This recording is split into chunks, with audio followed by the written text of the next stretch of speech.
Hi viewers, welcome back to our channel. நம்ம இன்னைக்கு எங்கே இருக்கோம்னா மதுரையிலே பிரசித்தி பெற்ற திருமலை நாயக்கர் மஹாலுக்கு தான் வந்திருக்கோம். நம்ம சேனல் இப்போ தான் ஃபஸ்ட் டைம் பார்க்குறீங்கன்னா சப்ஸ்கிரைப் பண்ணிக்கோங்க. அப்படி பக்கத்தில் இருக்க பெல் ஐக்கானை கிளிக் பண்ணிக்கோங்க. அப்படின்னா தான் நான் போகிற வீடியோலாம் உங்களுக்கு உடனுக்குடன் நோட்டிஃபிகேஷனாக வரும். ஓகே, வாங்க இப்போ வீடியோக்குள்ளே போகலாம்.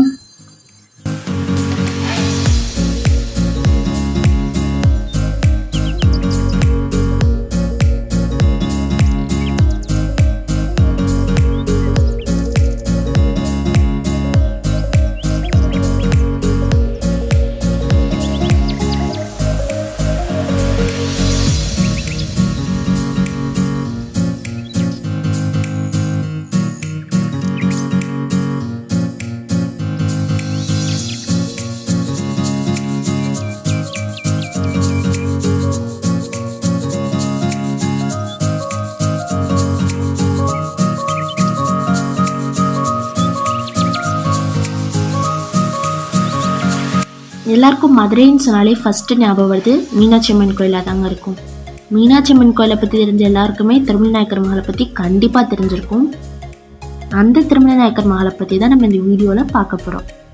ஃபஸ்ட்டு திருமலை நாயக்கர் மஹாலை ஏன் மஹால், அது அரண்மனைன்னு தான் ஃபஸ்ட்டு சொல்லிட்டு இருந்திருக்காங்க.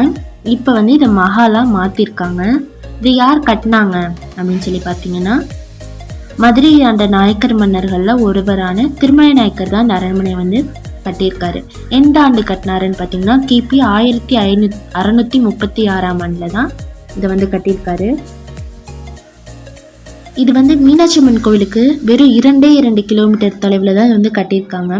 மீனாட்சி அம்மன் கோவிலுக்கு சரியா தென்கிழக்கு திசையில இது கட்டப்பட்டிருக்கு. திருமலை நாயக்கர்னு சொன்னாலே இந்த தூண்கள் தான் ரொம்பவுமே அழகானது, அற்புதமானது. நம்ம யார்கிட்டாலும் அந்த தூணை பற்றி தான் நம்ம சொல்லுவோம். அந்த தூண் பார்த்தீங்கன்னா மொத்தம் 248 தூண்கள் இந்த மஹாலே மொத்தமாக இருக்குது. திருமலை நாயக்கர் மஹாலோட மொத்த உயரம் பார்த்தீங்கன்னா 58 அடி உயரம் இது கொண்டது. இவ்வளவு பெரிய கட்டிடத்தை யார் கட்டினாங்க அப்படின்னு சொல்லி பார்த்தீங்கன்னா, இத்தாலிய கட்டிட கலைஞர் தான் கட்டியிருக்காரு. இது இந்தோ சரசனிக் பாணி அப்படின்னு சொல்லி கட்டியிருக்காங்க. கலைநயத்தில் தான் கட்டியிருக்காங்க. இந்த மேற்கூரைகளில் இருக்கிற அந்த ஓவியங்கள் இதெல்லாம் பார்த்தீங்கன்னா விஷ்ணு மற்றும் சிவனை பற்றி சொல்கிற மாதிரியான கதைகள் தான் இதில் இருக்குது. இந்த அரண்மனையில் 4/1 பங்கு மட்டும்தான் இப்போ இருக்குது. மிச்சம் 3 பங்குமே அழிந்து விட்டதாக சொல்கிறாங்க.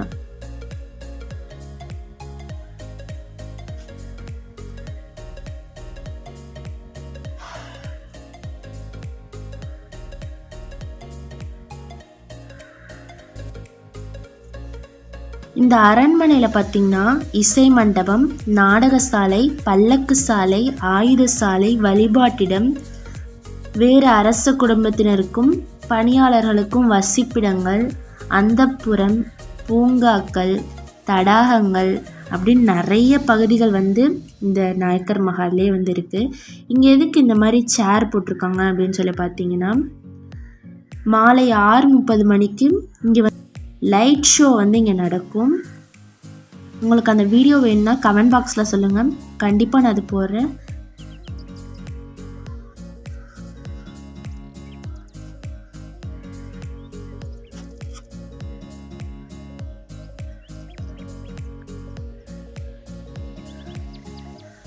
அந்த காலத்தில் இந்த அரண்மனை பார்த்திங்கன்னா 2 முக்கிய பகுதிகளை கொண்டு இருந்தது.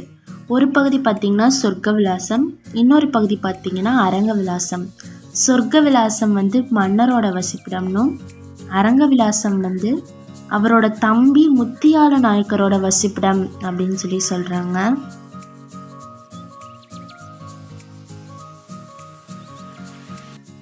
இந்த மேற்கூரைகள் எல்லாம் வண்ணங்கள் பூசப்பட்ட ஓவியங்கள் வடிவமைக்கப்பட்டிருக்கு.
காலத்திலேயே வண்ணங்கள் பூசப்பட்டு இவ்வளவு ஒரு பெரிய ஓவியத்தை அவ்வளோ பெரிய ஹைட்டில் வந்து வடிவமைச்சிருக்காங்க.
இதுதான் நம்ம மன்னரோட இருக்கை.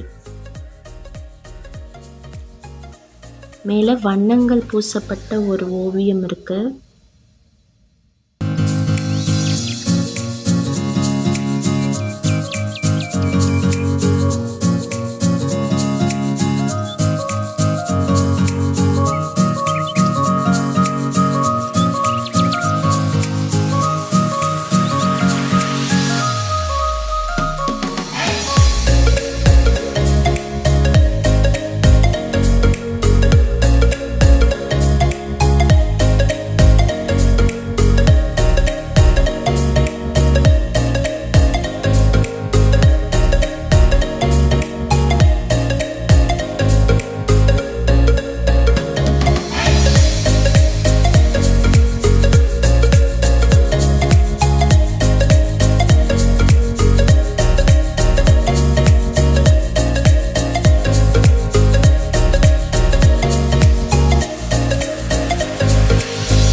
இந்த வீடியோ பிடிச்சிருந்தா லைக் பண்ணுங்கள், ஷேர் பண்ணுங்கள், கமெண்ட் பண்ணுங்கள். அப்படியே சப்ஸ்கிரைப் பண்ணி பக்கத்தில் இருக்க பெல் ஐக்கானை கிளிக் பண்ணிக்கோங்க. அப்படின்னா தான் நான் போகிற வீடியோலாம் உங்களுக்கு உடனே நோட்டிஃபிகேஷன் வரும்.